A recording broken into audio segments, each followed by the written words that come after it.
Charles, mimi tumepishana muda kutosha kidogo.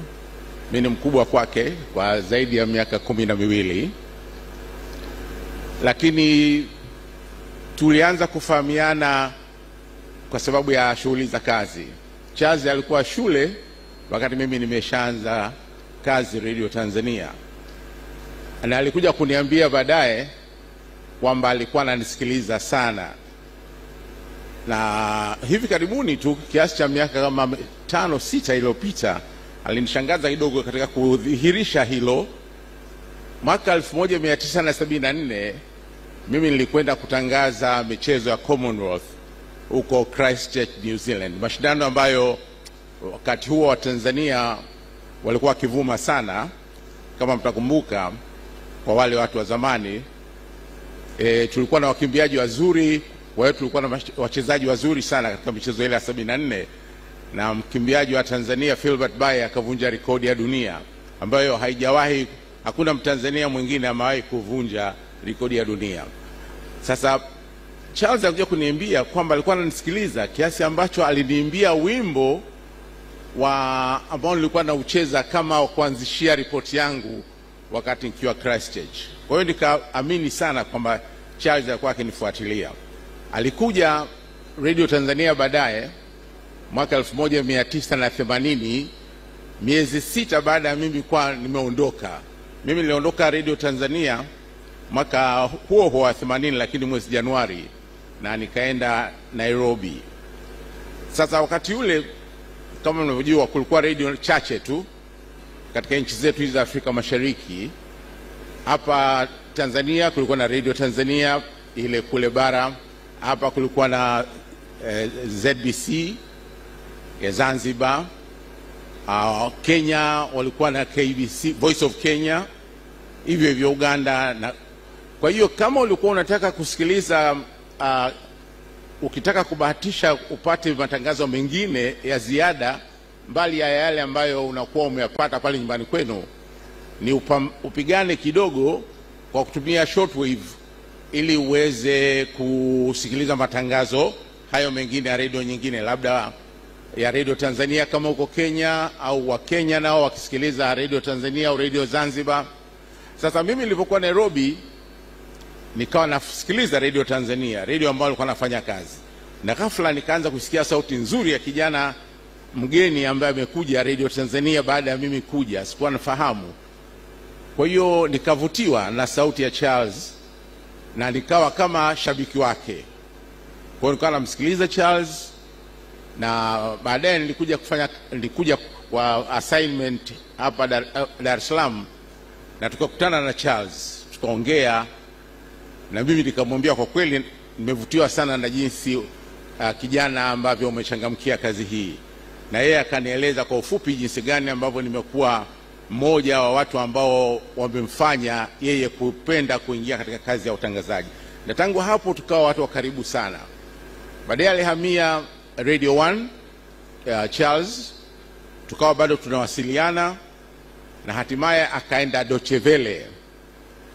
Wakati huo mimi nipo BBC, na nilikuwa mkuu wa idhaa ya Kiswahili ya BBC, Mwafrika wa kwanza kuchukua nafasi hiyo.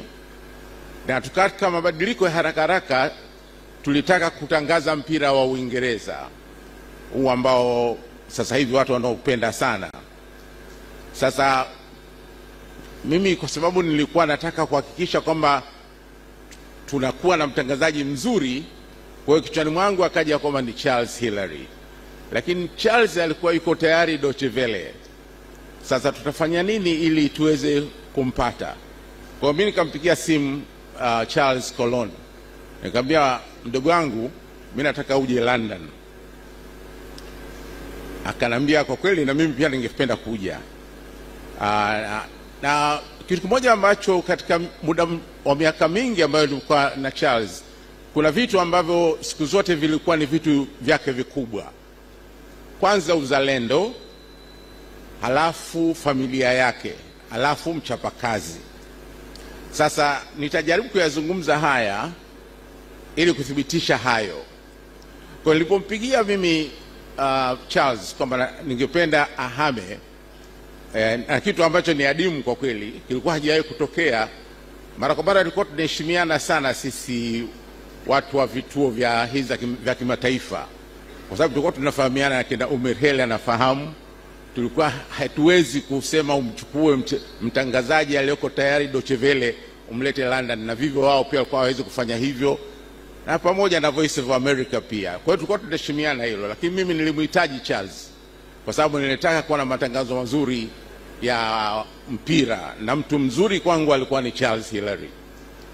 Kwa hiyo Charles akaniambia sawa, lakini sasa tutafanyaje? Nikamwambia, na bahati mbaya au kulingana na taratibu za kazi ya Uingereza, lazima afanye interviews, apitie mambo kadha wa kadha. Haikuwa rahisi kufanya bila ya yeye kujulikana kwamba kuna taratibu ambazo tunazifanya ili aje, lakini tukakubaliana kwamba tutafanya siri. Kwa hiyo Charles akawa anapanda treni kutoka Koloni, anatafuta kisingizio kazini, anakuja mpaka London, na mimi pia kwa sababu nilikuwa najua kwamba akijulikana na hata wafanyakazi wetu ambao walikuwa na marafiki wengi idhaa ya Ujerumani, hii siri itatoka. Kwa hiyo akawa anafikia nyumbani kwangu, na sehemu zile za kufanya interview nilikuwa namfanyia mipango maalum apitie taratibu zote. Kwa hiyo akapitia, akamaliza, akafaulu.